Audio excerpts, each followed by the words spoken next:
Welcome to Discover Movies. Movie की starting में हम एक स्पेसशिप को देखते हैं जो अंतरिक्ष के अंदर अपने 120 सालों के लंबे सफर को तय कर रहा होता है और उस शिप के बाकी सभी पैसेंजर्स 90 साल बाद अपनी नींद से उठेंगे।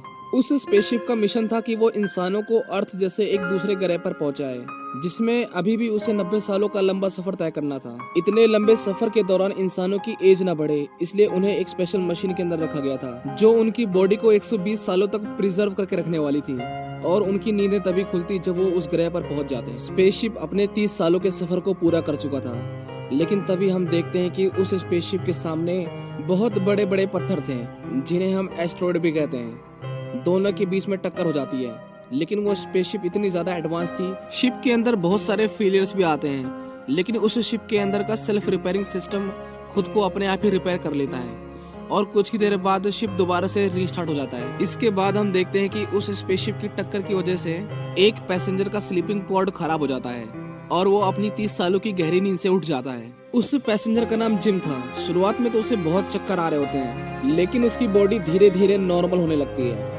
जिम उस हॉल के अंदर आता है जहाँ पर सभी क्रू मेंबर्स को अपना सफर पूरा होने के बाद एक साथ मिलकर मीटिंग करना था, लेकिन वो पाता है कि उस हॉल के अंदर कोई भी नहीं था। लेकिन उस शिप का एआई सिस्टम जिम से ऐसे बातें कर रहा था जैसे उस शिप के अंदर बहुत सारे लोग हैं। जिम को शक हो जाता है कि यहाँ पर जरूर कुछ ना कुछ प्रॉब्लम है, इसलिए वो शिप के बाकी पैसेंजर्स को ढूंढने लगता है। शिप के हर एक कोने को ढूंढने के बावजूद उसे एक भी इंसान नहीं मिलता। जिम बहुत ही ज्यादा घबरा जाता है और कंट्रोल रूम में मदद मांगने के लिए जाता है, पर कंट्रोल रूम को बिना क्रू मेंबर की आईडी के एक्सेस करना नामुमकिन था। जिम सिस्टम से स्पेसशिप की लोकेशन की डिटेल्स निकालता है और उसे पता चलता है कि वो अभी अपनी मंजिल से 90 साल दूर है, जिसका मतलब ये है कि उसकी बॉडी 90 साल पहले एक्टिवेट हो गई। शिप की इतनी बड़ी खामी के बारे में वो अर्थ के लोगों को बताना चाहता था, इसीलिए वो अपना मैसेज रिकॉर्ड कर कर अर्थ पे भेजता है। लेकिन वो ये बात जानकर बहुत ही ज्यादा हैरान हो जाता है कि उसके मैसेज का रिप्लाई आने में 55 साल लग जाएंगे। इसका मतलब ये है कि अब उसे स्पेसशिप में 55 साल बिना किसी की मदद के बिताने थे। जिम हताश होकर वहां से जाने लगता है, लेकिन तभी वो वहां पर किसी को देखता है। शायद वो इंसान हो सकता था, लेकिन जब जिम उसके पास जाता है तब उसे पता चलता है कि वो बस एक रोबोट है जिसका नाम आर्थर था। वो बिल्कुल इंसानों की तरह था, बस उसके अंदर फीलिंग्स नहीं थी। जिम खाना खाने के लिए एक मशीन के पास आता है, लेकिन मशीन उसे उसकी पसंद का खाना नहीं देती, क्योंकि वो जिस कैटेगरी का पैसेंजर था उस कैटेगरी में उसे लो ग्रेड फूड ही दिया जाता था। एक मैनुअल की मदद से जिम अपने हाइबरनेशन पोर्ट को ठीक करने की कोशिश करता है, लेकिन वो ऐसा नहीं कर पाता। वो कंट्रोल रूम को भी एक्सेस करने की कोशिश करता है, लेकिन उसकी दीवारें इतनी ज्यादा मोटी होती हैं कि उसे तोड़ना असंभव था। स्पेसशिप के फंक्शन में भी अब खामी आने लगी थी। जिम आर्थर से कहता है कि शायद वो अपनी पूरी जिंदगी के लिए इस स्पेसशिप में फंस गया है और शायद अकेला ही यहाँ पर मर जाए। आर्थर उसे कहता है कि इंसानों की यही खामियां हैं। इंसानों को हमेशा वो चाहिए जो उनके पास नहीं है, और जब हमारे पास कोई ऑप्शन नहीं होता तो बेहतर यही है कि जो हमारे पास नहीं है उसके बारे में ना सोचकर जो हमारे पास है उसके साथ खुशी से रहना सीखें। शिप के अंदर करने के लिए बहुत कुछ था, इसलिए जिम उसके साथ जो हुआ उसे भूलकर नए सिरे से जिंदगी जीना शुरू कर चुका था और पहले से ज्यादा खुश रहता था। लेकिन अब वो इतना ज्यादा बोर हो चुका था अकेले रहकर कि उसने सुसाइड करने की भी कोशिश की थी, लेकिन वो बहुत ही ज्यादा घबरा गया था और वहाँ से भाग गया था। लेकिन वो भागते वक्त गिर जाता है, जहाँ पर वो एक और पॉड को दिखता है जिसके अंदर एक लड़की थी जिसका नाम अरोरा था। जिम उसे पसंद करने लगता है। जिम उसका इंटरव्यू देखते देखते अपना पूरा समय उसी के साथ बिताता था, क्योंकि वो इतने साल अकेला रहा था, इसलिए वो चाहता था कि उसके साथ कोई हो जिसके साथ वो अपना समय बिता सके।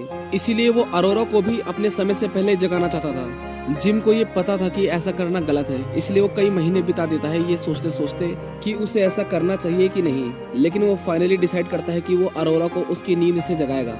जिम अपने बालों को शेव करता है और अपने टूल्स लेकर अरोरा के पास जाता है, जहाँ पर वो उसके पॉड में कुछ शॉर्ट सर्किट कर देता है, जिसकी वजह से अरोरा का हाइबरनेशन पॉड खराब हो जाता है और वो अपनी नींद से उठ जाती है। लेकिन इससे पहले उसकी आंखें खुलती और वो जिम को अपने पास देख पाती। जिम अपने सारे टूल्स को लेकर वहां से भाग जाता है और सभी टूल्स को छुपा देता है ताकि अरोरा को कुछ भी ना पता चले। जब वो दोनों फाइनली एक दूसरे से मिलते हैं तब अरोरा उससे पूछते हैं कि बाकी क्रू मेंबर्स कहाँ पर हैं। उन्हें हमसे एक हफ्ते पहले जग जाना चाहिए था, जिस पर जिम उसे बताता है कि तुम्हारा हाइबरनेशन पॉड खराब हो गया है जैसे मेरा हुआ था, और हम 89 ईयर्स पहले ही जग गए हैं। और वो बाकी पैसेंजर्स के पास जाती है, जहां उसे पता चलता है वो सभी पैसेंजर्स अभी भी अपने हाइबरनेशन पॉड के अंदर हैं। जिम उसे कहता है कि तुम आराम कर लो, कल हम इसके बारे में कुछ सोचेंगे। नेक्स्ट मॉर्निंग हम देखते हैं कि अरोरा अपने फूड को लेती है और उसकी प्लेट में बहुत सारा खाना होता है, क्योंकि वो एक गोल्ड क्लास पैसेंजर थी, जबकि जिम पिछले 1 सालों से सेम तरह का खाना ही खा रहा था। जब अरोरा को पता चलता है तब वो अपनी आईडी से जिम को भी गोल्ड ग्लास खाना देती है। अरोरा भी उस गेट को तोड़ने की कोशिश करती है, लेकिन वो गेट इतने आसानी से टूटने वाला नहीं था। उसे अब यकीन हो चुका था कि अब वो सब यहाँ पर फंस चुके हैं, इसलिए वो डिसाइड करती है कि वो अपनी किताब को लिखेगी जो वो दूसरे ग्रह पर जाकर पूरा करने वाली थी। इसलिए वो जिम का इंटरव्यू लेने लगती है। वो उसे पूछते है कि तुम अर्थ पर अपने दोस्तों और फैमिली को छोड़कर यहाँ पर क्यों आए हो। जिम एक मैकेनिक है। वो उसे बताता है कि उसे चीजें बनाना पसंद है, लेकिन अर्थ पर पहले से ही बहुत कुछ बना हुआ है, इसलिए अर्थ पर करने के लिए उसके पास कुछ भी नहीं था। वो एक नए ग्रह पर नई शुरुआत करना चाहता था, इसीलिए उसे इस पूरे सफर में डिस्काउंट भी मिला था। जिम उससे पूछता है कि तुम वहाँ पर क्यों जा रही हो। अरोरा उसे बताती है कि वो एक पत्रकार है। वो उस ग्रह पर जाएगी जहाँ पर वो अपना 1 साल बिताकर अपनी किताब को पूरा कर वापस अर्थ पर आ जाएगी। लेकिन अब लगता है कि ऐसा नहीं हो सकता, क्योंकि अब वो लोग यहाँ पर फंस गए हैं। अरोरा उससे पूछती है कि क्या यहाँ पर और कुछ करने के लिए है क्या। वो सभी अपनी सभी पुरानी बातों को भूलकर अपनी जिंदगी को एंजॉय करने लगते हैं। जिम भी अब पहले से ज्यादा खुश था।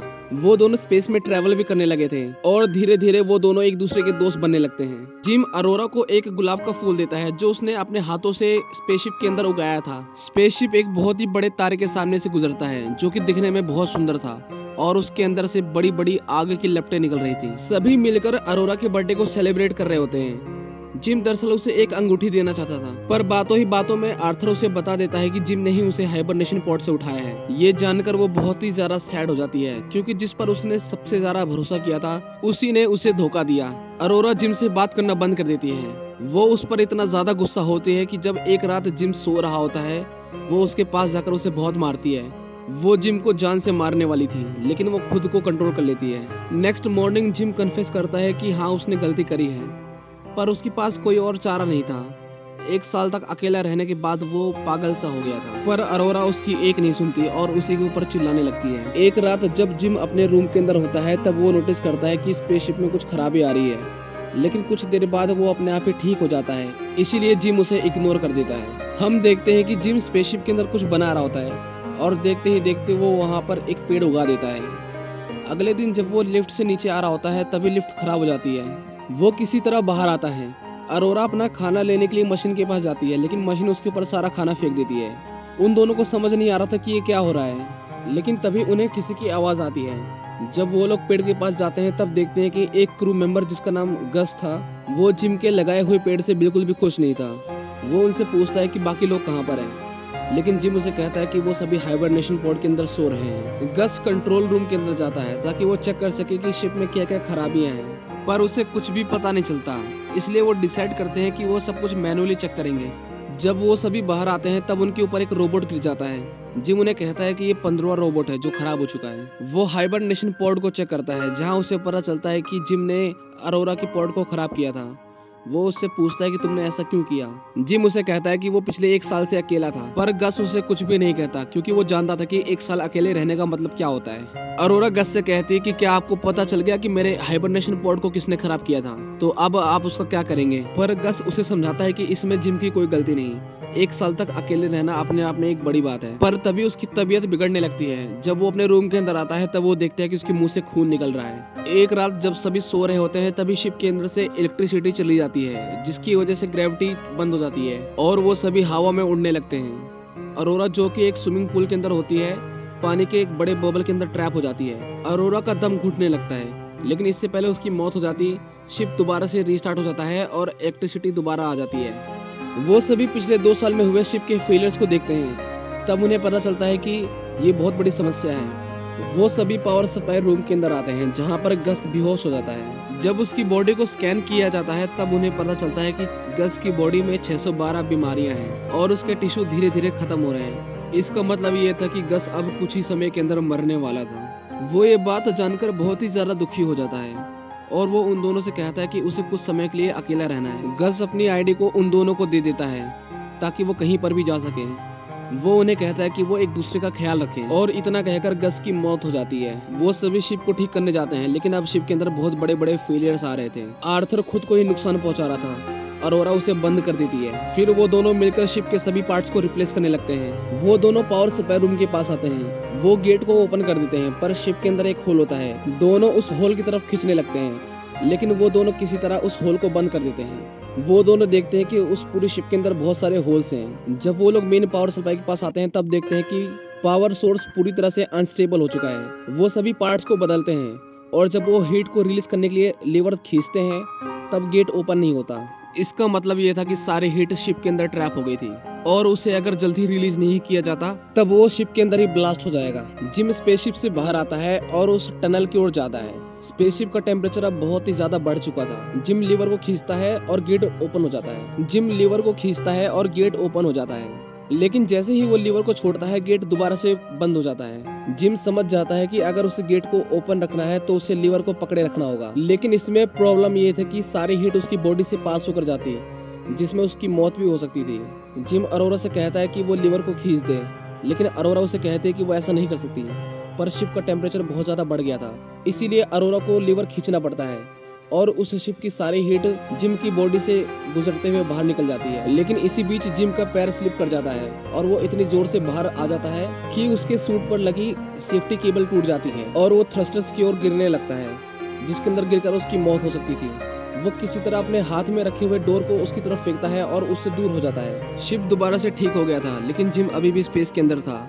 उसके सूट में छेद हो गया था और वो धीरे धीरे स्पेसशिप से दूर जा रहा था। अरोरा उसे बचाने के लिए स्पेस के अंदर आती है। वो उसे ढूंढ लेती है, लेकिन वो उससे बहुत ही ज्यादा दूर होता है। वो किसी तरह उसके पास पहुंचने की कोशिश करती है, लेकिन उन दोनों का हाथ स्लिप हो जाता है। अरोरा रोने लगती है क्योंकि उसे लगा कि जिम शायद अब जा चुका है, लेकिन तभी वो उस केबल को देखती है जो जिम से अटैच थी। अरोरा उस केबल को पकड़ लेती है और जिम को स्पेसशिप के अंदर दोबारा हिलाती है। इतने समय तक स्पेस में रहने के कारण जिम का शरीर पूरी तरह से जम गया था। अरोरा उसे एक मेडिकल मशीन के अंदर डालती है, जहाँ पर मशीन उसे बताती है कि जिम की मौत हो चुकी है, लेकिन अरोरा उस मशीन को कमांड देती है कि वो सारे ऑपरेशन एक साथ कर दे। जिम का ट्रीटमेंट एक साथ चालू हो जाता है, लेकिन उसकी हालत में कुछ भी फर्क नहीं आता। लेकिन कुछ ही देर बाद जिम की आंखें खुल जाती हैं, जिसे देखकर अरोरा बहुत ही ज्यादा खुश होती है। इसके बाद हम देखते हैं कि वो दोनों मिलकर पूरे स्पेसशिप को ठीक कर देते हैं और गस की बॉडी को सम्मान पूर्वक स्पेस के अंदर छोड़ देते हैं। जिम को एक और हाइबरनेशन पॉड मिलता है, जिसकी मदद से उन दोनों में से कोई एक दोबारा से अपनी नींद के अंदर जा सकता था। जिम अरोरा से कहता है कि तुम दोबारा से अपनी नींद में जा सकती हो और जब तुम्हारी आंखें खुलेंगी तो तुम दूसरे ग्रह पर होगी, लेकिन अरोरा उसे ऐसा करने से मना कर देती है। और फाइनली जिम उस रिंग को अरोरा को दे देता है जो उसने कई सालों से संभाल के रखी थी। मूवी के लास्ट में हम देखते हैं कि वो स्पेसशिप दूसरे ग्रह पर पहुंच जाता है और स्पेसशिप के सभी क्रू मेंबर्स जग जाते हैं और वो देखते हैं कि पूरे स्पेसशिप के अंदर बहुत सारे पेड़ हैं जिसे जिम और अरोरा ने मिलकर लगाया था। शायद इतने सालों के दौरान उन दोनों की मौत हो चुकी थी और इसी के साथ ये मूवी यहीं पर खत्म हो जाती है।